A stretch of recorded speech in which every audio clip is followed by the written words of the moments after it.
اور اس کے علاوہ مولوی عبدالحکیم شریعہ وزیر انصاف ہوں گے، نور اللہ نوری سرد کے قبائل ہیں ان کے وزیر ہوں گے، اور یونس اخونزادہ بنیادی طور پر دیہی ترقی کے حوالے سے وزیر ہوں گے، ملا عبد المنان عمری عوامی بہبود، ملا محمد عیسیٰ اخوند کانکنی فصیح الدین چیف آف اسٹاف تھے، اور شیر محمد عباس ستاکنزئی جو قطر کے اندر موجود ہیں وہ نائب وزیر خارجہ امور ہوں گے، مولوی اور جلال الدین اور مولوی دور جلال نائب وزیر خارجہ، ذبی اللہ مجاہد جو پریس کانفرنس ابھی کر رہے ہیں بتا رہے ہیں سب کچھ وہ وزیر اطلاعات و ثقافت ہوں گے، ملا تاج میں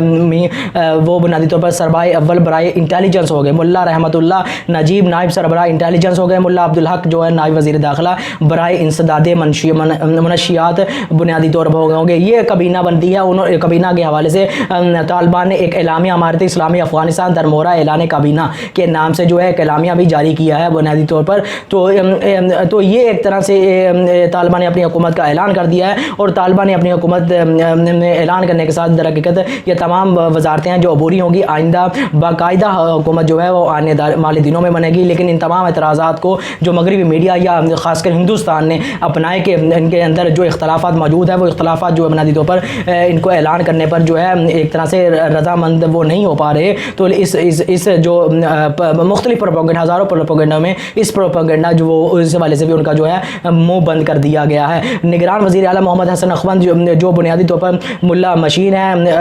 بنیادی طور پر، اور یہ بنیادی طور پر گورنر بھی رہ چکے ہیں اور ملا اقوام متحدہ کی بلیک لسٹ میں موجود ہیں،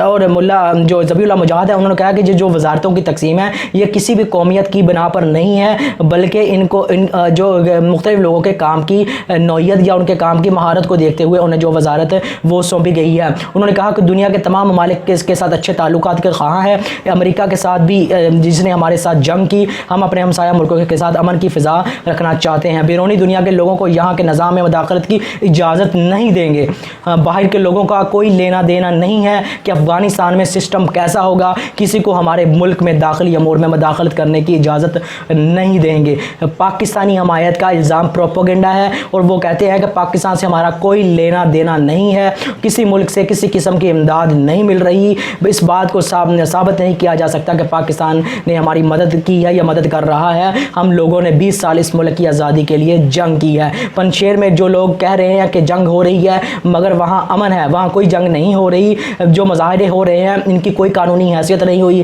ہے جو افغانستان کے بعد ہو رہے ہیں۔ پنشیر کے بارے میں بات کرتے ہوئے انہوں نے کہا کہ لوگ کہہ رہے ہیں کہ پنشیر میں جنگ ہو رہی ہے تاہم وہاں امن ہے، اور پنشیر کے رہنما ملک سے باہر جا چکے ہیں، امراللہ صالح اور اس طرح کے جو اس قبیل کے دوسرے لوگ ہیں وہ باہر جا چکے ہیں۔ یہ کبھی نہ جز وقتی سیٹ اپ ہے، مکمل حکومت بعد میں بنائی جائے گی، ایک جز وقتی وقت اور مزید منصوبہ بندی کر کے مکمل حکومت بنانے کی کوشش کی جائے گی۔ اس کے علاوہ وہ کہتے ہیں محمد اخونزادہ جو ہے وہ سربراہ ہوں گے، رئیس الوزراء ہوں گے، اور ملا عبدالغنی برادر اور مولوی عبدالثناء حنفی جو ان کے معاونین یا اسپیشل اسسٹنٹس ان کے ہوں گے، وفاقی طور اور وقتی طور پر حکومتی معاملات جو ہے چلانے کے لیے یہ سیٹ اپ اپنایا گیا ہے۔ فی الوقت شورا ان کے معاملات دیکھیں گے، اور پھر بعد میں شورا ان کے معاملات دیکھے گی، اور بعد میں دیکھا جائے گا کہ لوگوں کی اس حکومت میں شرکت و شمولیت کو کس انداز میں ہوگی۔ اور جو افغانستان کے اندر جو مظاہرے ہو رہے ہیں اس والے سے انہوں نے کہا کہ مظاہرین کے پیچھے موجود باہر کے لوگ ہیں، اور صحافیوں کے سے بدتمیزی کے حوالے سے انہوں نے کہا کہ یہ واقعہ ذبیح اللہ مجاہد نے کہا ابھی تک بحرانی حالت ہے ملک میں، لوگ اس لیے احتیاط کریں، ابھی جو مظاہرے ہو رہے ہیں جہاں سے مظاہرے کا دل کرتا ہے وہاں سے شروع کر دیتے ہیں مظاہرہ، اور جہاں دل چاہتا ہے وہاں مظاہرہ ختم کر دیتے ہیں۔ مظاہرین کے پیچھے موجود لوگ باہر سے ہیں اور وہ چاہتے ہیں کہ بحرانی کیفیت رہے، ہمارے پاس ابھی تک نظام نہیں ہے، قانون کی کوئی تعریف نہیں ہے، اس لیے ہم لوگوں سے کہتے ہیں کہ وہ مظاہرے کرنے سے گریز کریں۔ یہ کابل کے اندر ذبیح اللہ مجاہد نے اپنی نئی کابینہ کا اعلان کر دیا ہے، جو کہ بنیادی طور پر طالبان کی عبوری حکومت یا عبوری کابینہ بھی ہم اسے کہہ سکتے ہیں، جو بنیادی طور پر یہ کابینہ جو ہے بنیادی طور پر 33 ارکان پر مشتمل ہے۔ تو در حقیقت یہ طالبان کی فتح ہے، اور در حقیقت یہ طالبان ہی کی فتح نہیں بلکہ امت مسلمہ کی فتح ہے کہ دنیا میں کوئی بھی خطہ ایسا نہیں ہے یا کوئی بھی ملک ایسا نہیں ہے جو بنیادی طور پر جہاں پر اسلام کا جو جسے ہم کہہ سکیں کہ بنیادی طور پر صحیح معنوں میں اسلام کا سیاسی معاشی یا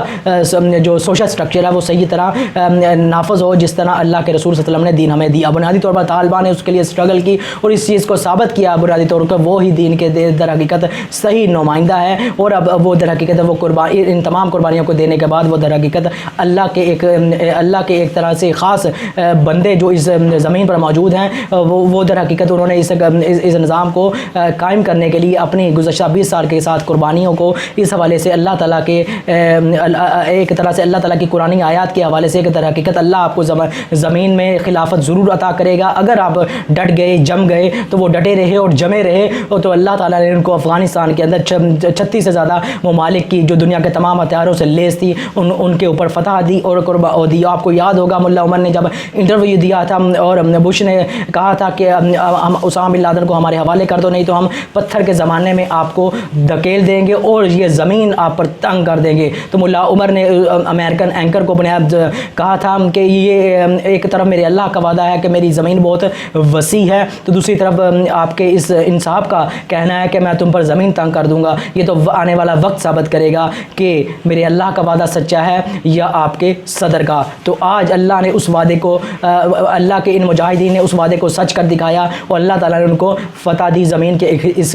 خطے میں. اور انہوں نے در حقیقت اسلامی نظام کو نافذ کرنے کے لیے جتنی بھی قربانیاں دی وہ در حقیقت اب اس بات کے ایک طرح سے ان کے پھل کا یہ ثمر جو انہیں ملا ہے در حقیقت وہ حق بجانب ہے. در حقیقت وہ اسلام کا صحیح معنوں میں جو اسلام ہے بنیادی طور پر افغانستان کے اندر نافذ کریں چاہے یہ مشرکوں کو کتنا ہی ناگوار گزرے. والذی کیونکہ اللہ تعالیٰ نے قرآن پاک میں فرماتے ہیں والذی ارسل رسولہ بالہدی ودین الحق لیظہرہ علی الدین کلہ ولو کرہ المشرکین. یہ میں نے اسی لیے ویڈیو بنائی تاکہ آپ کو آگاہ کر دیا جائے کہ بنیادی طور پر طالبان نے اپنی حکومت کا اعلان کر دیا ہے. یہ عبوری حکومت ہوگی, انٹرم حکومت ہوگی, ٹرانزیشنل حکومت ہوگی,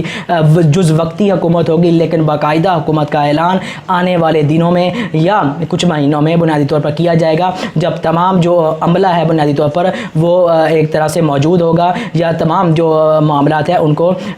حل کر لیا جائے گا. تو یہ اس حوالے سے امت مسلمہ کے لیے یہ ایک طرح سے فتح ہے. بہت سے سیکولر لبرل جو ہے بنیادی طور پر ان کے لیے یہ آج طرح سے بہت ہی مایوسی کا دن ہے, چاہے وہ امریکہ کے اندر موجود مکمل طور پر لبرل سیکولر ہو, چاہے یہاں کے جو بنیادی طور پر دیسی لبرل یا سیکولر ہو بنیادی طور پر ان کے لیے بھی یہ طرح کے سے مایوسی کا دن ہے. انہوں نے طالبان کی حکومت کے خلاف جتنے بھی پروپیگنڈے کیے وہ ہم بھی پچھلی ویڈیوز میں بات کرتے رہے ہیں, ان کو دہرانا ضروری بھی نہیں ہے, لیکن وہ تمام پروپیگنڈے در حقیقت اللہ تعالیٰ نے ان کے منہ میں خاک ڈال کر ان کو تمام کو ان کے منصوبوں کو یا ان کے پروپیگنڈوں کو در حقیقت ایک طرح سے پشیمانی کا ان کو سامنا کرنا پڑا. تو یہ در حقیقت مسلمانوں کے لیے ایک نہایت ہی خوشی کا دن ہے کہ طالبان نے اپنے اللہ تعالیٰ کے راستے میں کی ہوئی اسٹرگل کو, اپنے کیے ہوئے جہاد کو, اس کے بدلے میں ان کو جو ثمر ملا آج وہ افغانستان کے اندر اللہ تعالیٰ کے دینوں کو نافذ کرنے کے لیے اس راستے میں داخل ہو گئے ہیں کہ بنیادی طور پر ایک ریاست کے طور پر وہ ہے دوسرے ممالک کے ساتھ ڈیل کر سکیں ایک اسلامی ریاست کی حیثیت سے. تو یہ ایک طرح سے افغانستان کے اندر سچویشن بن چکی ہے کہ افغانستان کے اندر طالبان نے جو اسٹرگل کی تھی وہ ان کی ایک طرح سے پوری ہو گئی ہے. اور علامہ اقبال نے اس حوالے سے بالکل صحیح کہا تھا, یا اس موقع پر ایک شعر صحیح بنتا ہے کہ زمانے کے انداز بدلے گئے, نئے راگ ہیں ساز بدلے گئے, خیرت کو تو غلامی سے آزاد کر, غلاموں کو پیروں کا استاد کر. یعنی زمانے کے انداز بدلے گئے. اب جو بدلی ہے یہ حقیقت افغانستان کے اندر, یہ تمام حقیقتیں ان تمام ممالک جو دنیا کی تمام ٹیکنالوجی لیس تھی ان کی موجودگی میں ان کو ایک طرح سے شکست فاش دے کر یہ تمام حقیقتیں طالبان نے اپنے زور بازو سے بدلی ہیں. تو یہ ان کا حق بنتا ہے کہ افغانستان کے اندر وہ صحیح شرعی اصولی ریاست جو ہے قائم کریں. آپ کا بہت بہت شکریہ.